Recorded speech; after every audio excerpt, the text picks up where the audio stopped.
You know what's funny? For the longest time, I thought compounding was this boring math thing that only nerdy investors cared about. Like, cool, money grows over time, blah blah. But here's the thing nobody told me. Compounding isn't just about making a little extra, it's the difference between scraping by and building real wealth. And the sad part? Most of us are sabotaging ourselves because we believe a bunch of myths about it. I'll be honest, I used to fall for some of these myths too. I thought, I'll start investing later when I've got more money. Then I actually ran the numbers and my jaw dropped. Waiting even a few years cost me hundreds of thousands in potential growth. It's wild how a small delay or a tiny misconception can quietly wreck your future without you even realizing it. So in this video, I want to break down the 5 biggest myths about compounding that are holding people back. Some of them sound super logical, like advice you've probably heard from friends or even financial gurus. But once you see the truth, you'll realize compounding is way more powerful and way more dangerous to ignore than anyone ever explained to you. By the end, I think you'll have that same, oh crap, moment I had, where you realize the future version of you is either going to thank you or curse you, depending on what you do today. Myth number 1. I'll start investing later when I have more money. This is probably the most common myth about compounding, and honestly, it's the one that quietly ruins the most futures. The idea sounds logical at first. You're thinking, right now I don't have much to invest, so what difference does it really make if I wait a few years until I'm making more? And I get it. When money is tight, throwing a tiny amount into investments feels almost pointless. But here's the thing nobody told me. Waiting is way more expensive than people realize. Let's start with the psychology of this myth. Humans are wired to care more about the present than the future. It's called present bias. A dollar in your hand today feels way more valuable than a dollar 30 years from now. So when we think about compounding, our brains naturally underestimate how powerful starting small, starting early really is. We tell ourselves, I'll do it later when it actually matters. Except later never feels like the right time, and the years slip away faster than we expect. I remember the first time I actually ran the numbers for myself. I thought, if I wait until I'm 35 to start investing, no big deal, I'll just put in more money each month. But when I compared it to starting at 25 with half the amount, my jaw dropped. The person who starts early almost always comes out ahead, even if they contribute less. Why? Because compounding doesn't reward who puts in the most money, it rewards who gives it the most time. Here's a way to picture it. Imagine 2 trees. One gets planted today, the other gets planted 10 years later. Even if you water and fertilize the second tree like crazy, it will never catch up to the first. The first tree had a head start, and in compounding, that head start is everything. Another problem with the I'll start later mindset is that life doesn't get magically easier as you earn more. People assume, when I make more money, I'll finally have room to invest. But what usually happens? Lifestyle inflation. You get a raise, you upgrade your car, you get a bonus, you upgrade your apartment. The gap you thought would appear never actually shows up because your expenses rise alongside your income. If you can't save or invest a little now, chances are you won't magically do it when you're earning twice as much. There's also this hidden cost of waiting that most people never consider, the habit itself. Investing is like working out. If you start small and consistent, you build the muscle. You train yourself to prioritize it. But if you keep putting it off, it's like promising yourself you'll start going to the gym next month. Next month turns into next year, and before you know it, you've lost a decade. The habit never forms, and that lost decade can cost you hundreds of thousands of dollars by retirement. I'll give you a simple story. A friend of mine, let's call him Jake, started investing just $100 a month right after college. Another friend, Sarah, decided she'd wait until her career took off. 10 years later, she finally started putting away $500 a month, 5 times as much as Jake.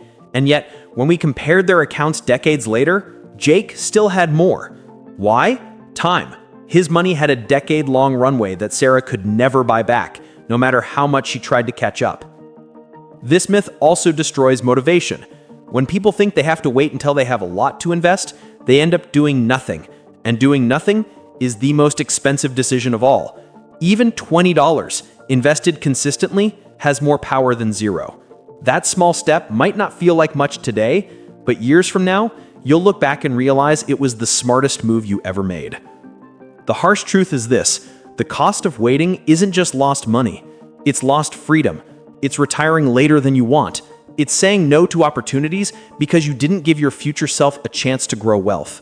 Compounding rewards patience, not excuses. So here's the bottom line for this myth. Don't wait for later. Later never comes.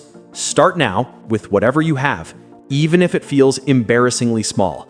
Compounding doesn't need perfection. It just needs time. Every day you delay, you're robbing your future self of growth you can never get back. Myth number 2. Compounding only works if you're rich. This myth frustrates me the most because it stops so many regular people from even trying. A lot of folks think compounding is some secret weapon reserved for the wealthy, that you need thousands of dollars lying around for it to make a difference. And honestly, I get why people think this way. When you see billionaires talking about their portfolios, or you look at compound interest charts starting with giant numbers, it feels like a game that only the rich can play. But the truth? Compounding is actually the great equalizer. It works for anyone, at any level, and the earlier you start, the more it bends in your favor. Think about it like this. Compounding doesn't care if you're investing $50 or $50,000. It's a formula. The percentage return is the same. Sure, the dollar amounts will look different, but what really matters is the time and consistency behind it. In fact, if you're starting with less money, you have an advantage that most wealthy people don't have. You've got more years ahead of you to let compounding run its course. Wealthy people often start late, after they've already built their income. If you start small today, you can beat them at their own game. I'll be real with you. When I was in my early 20s, I could barely scrape together $25 a month to invest. It felt laughable. Like, what's $25 going to do? Buy me a sandwich in 30 years? But when I ran the numbers, just $25 a month at a decent return over a few decades, it turned into tens of thousands of dollars. That's the power of compounding. The little stuff adds up in ways your brain can't naturally comprehend. The psychology behind this myth is rooted in what I'd call big number blindness. We think in straight lines, not in curves. If you tell someone, I invested $50 a month for 40 years and ended up with over $500,000, their brain immediately goes, no way, that's impossible. But that's because we underestimate exponential growth. Our minds are wired to see growth as linear, like 1 + 1 + 1. Compounding is more like 1, then 2, then 4, then 8. It accelerates. And by the time it gets big, you realize those small contributions in the beginning weren't small at all. They were the foundation.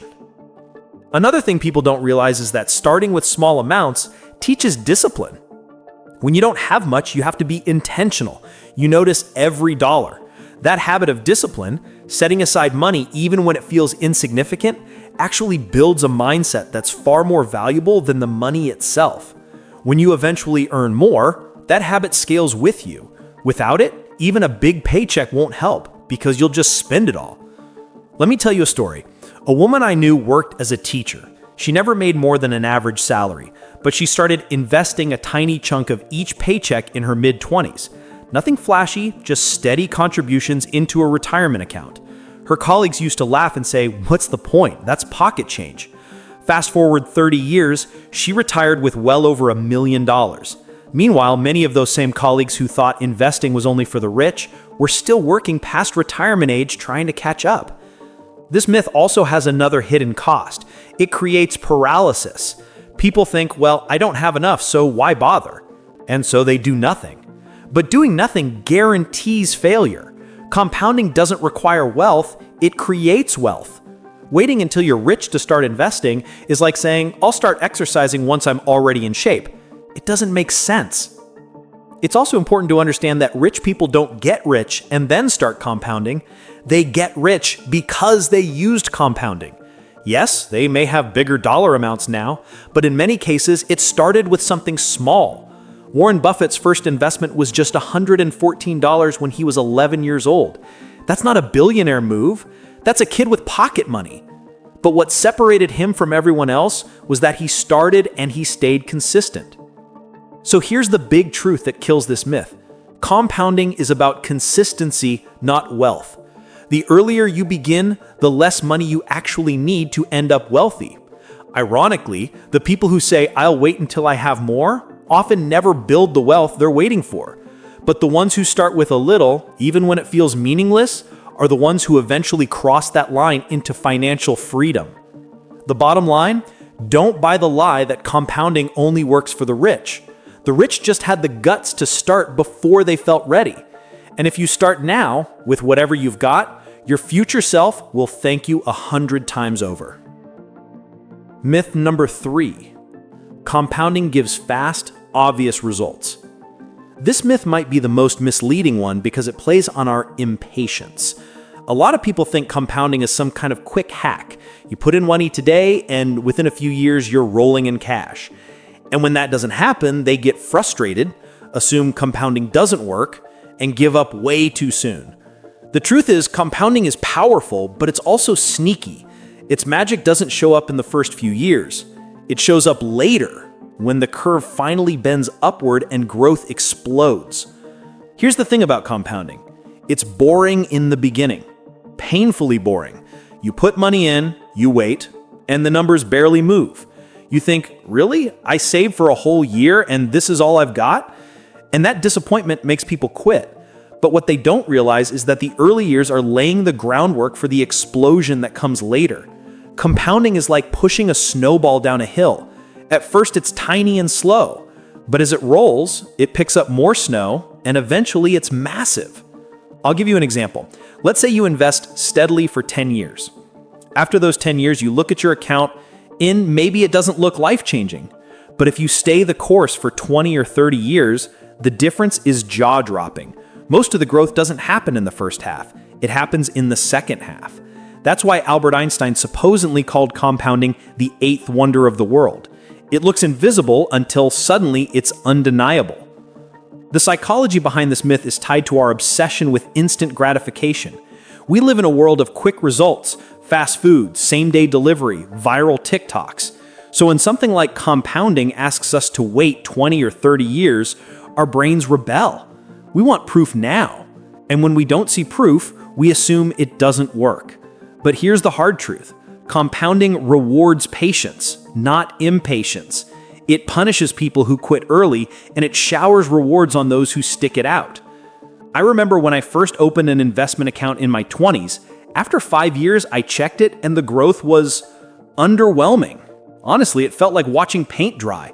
A buddy of mine even teased me and said, "Man, you could have spent that money on vacations, and at least you'd have memories." But fast forward another 15 years, and suddenly the numbers looked completely different. That same buddy later told me, "Okay, now I get it." The shift wasn't gradual, it was exponential. The tricky part is that compounding looks unfair in the early stages. Imagine two investors. One starts investing at 25, another at 35. For the first 10 or 15 years, the difference between them doesn't look massive. But after 30 or 40 years, the one who started earlier has a mountain of money, while the late starter is scrambling to catch up. And that mountain comes mostly from growth in the later years, not the early ones. Another way to think about it is with the classic story, the penny that doubles every day. On day 1, it's 1 penny. On day 10, it's only $5.12. On day 20, it's just over $5,000.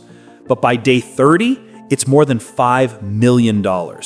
Most of the magic happens at the end, not the beginning. That's exactly how real-life compounding works. The curve looks flat at first, then suddenly skyrockets. If you quit before the curve bends, you'll never see the magic. This myth also makes people chase get-rich-quick schemes. They don't want to wait, so they hop into day trading, crypto hype, or whatever's trending, thinking they'll beat the system. But more often than not, they end up losing money because they were impatient. Ironically, the boring, consistent strategy, just letting compounding do its thing, beats almost everyone trying to take shortcuts. There's also a mindset trap here. People think, well, if I don't see big results soon, I'll just increase my risk. They start gambling instead of investing. They forget that compounding isn't about flashy gains, it's about steady growth over decades. Taking on too much risk often destroys the compounding engine completely, because big losses set you back years. So here's the truth about this myth. Compounding isn't a sprint, it's a marathon. It doesn't impress you in year 5, it humbles you in year 15, and it shocks you in year 30. The question isn't whether it works, it's whether you're patient enough to let it. The bottom line? Don't expect compounding to give you fireworks in the short term. Expect it to test your patience, bore you to death, and make you doubt yourself.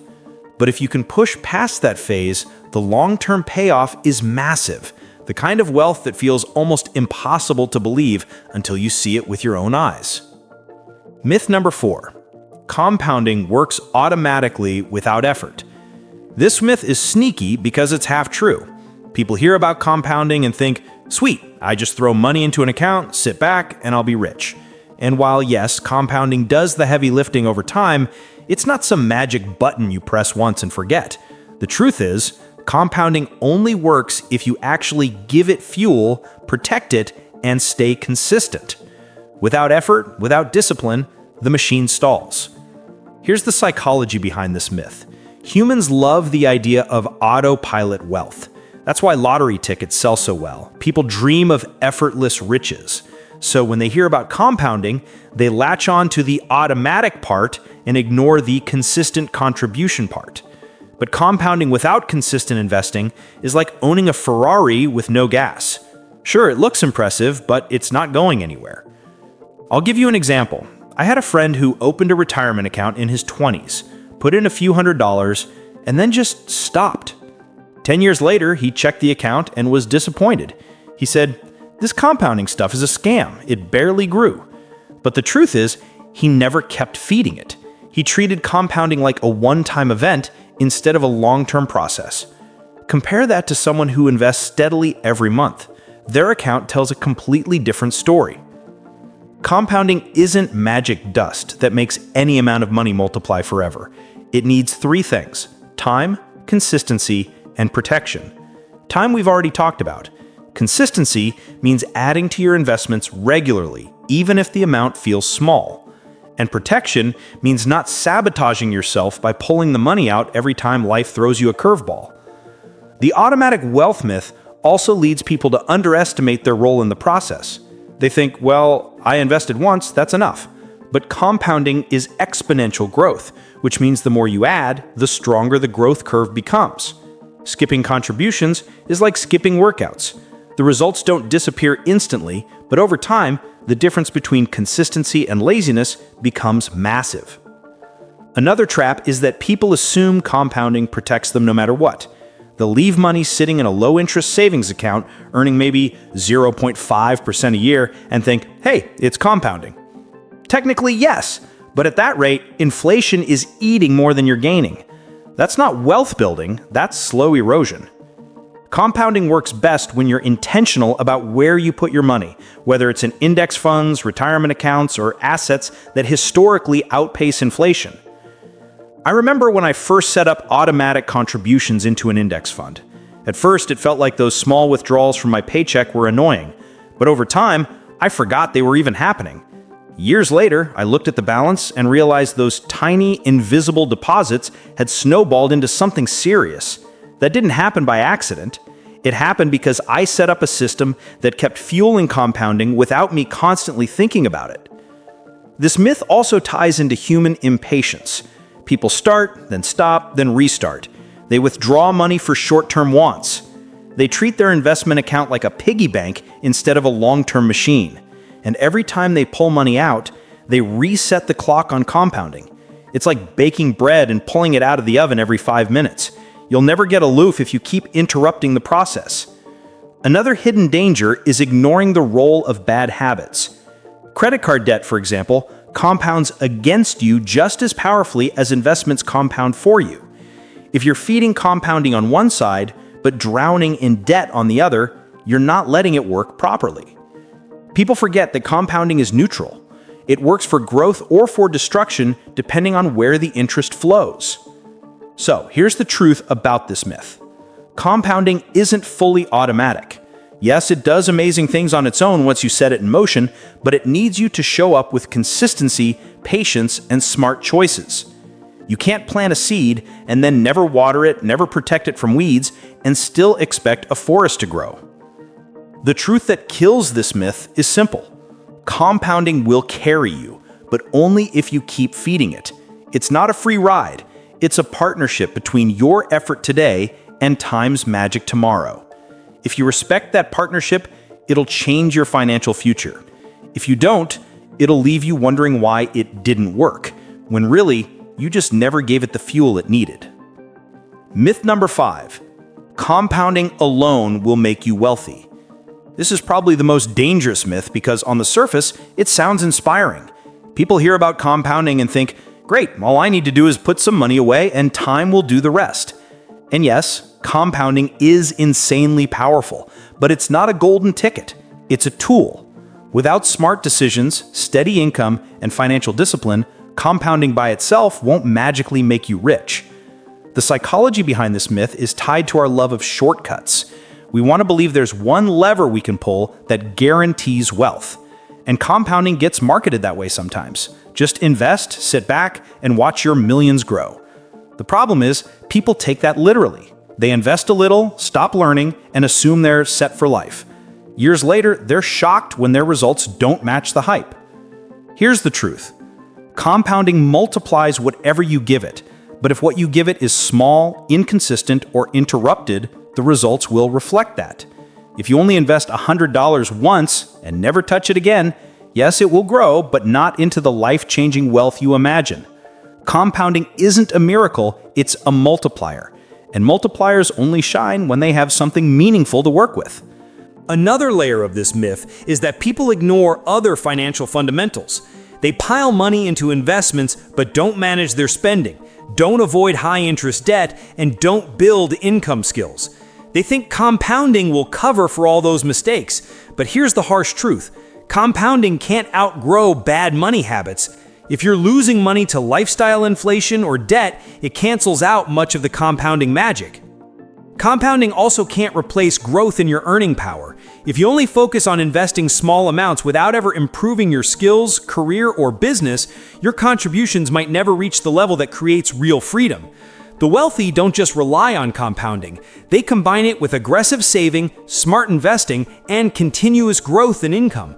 That's what makes compounding explosive, not passive. Here's another analogy. Compounding is like wind in your sails. It can push you forward faster than you imagined, but you still need a boat, a direction, and someone steering. Without those, the wind doesn't matter. In money terms, the boat is your consistent contributions, the direction is your financial goals, and the steering is your discipline. Without those, compounding just drifts aimlessly. I remember making this mistake myself. I used to think, if I just put some money in an account, I'll be set. So I did the bare minimum. Then years later, when I calculated what that would actually mean for retirement, I realized I was way behind. Compounding was working, sure, but I hadn't given it enough fuel. It was like lighting a fire with one matchstick and expecting it to heat an entire house. This myth also tricks people into complacency. They think they're doing enough when really they're not. They're lulled into a false sense of security. Then when they hit midlife, they suddenly panic because compounding didn't magically make them wealthy. And by then, the lost time is impossible to replace. The truth that kills this myth is simple. Compounding is a multiplier, not a miracle. It amplifies good habits and discipline, but it can't fix laziness or small thinking. If you pair it with consistent contributions, smart money management, and growing your income, it's unstoppable. But if you rely on compounding alone, you're setting yourself up for disappointment. So the bottom line? Compounding is one of the most powerful forces in finance, but it's not the only one. Think of it as the engine in your wealth-building car. It's strong, it's reliable, but without gas, maintenance, and a driver, the car isn't going anywhere. You don't just need compounding, you need effort, strategy, and patience. Put them together, and that's when wealth becomes inevitable.